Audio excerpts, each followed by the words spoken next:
By using that theory on the economy, cut it back so it will grow. Except it doesn't, it just destroys it. Exactly. With all that water coming in, makes Yeah. it very clear. It does, doesn't it? I found that. Quite what it does for the... I'm not sure it doesn't do any harm to the existing wildlife. As I said, I saw the tadpoles. And it's not particularly cold today.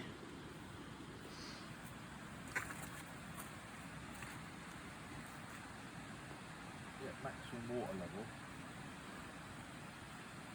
It is. Well, up to... You can see there. Up to there.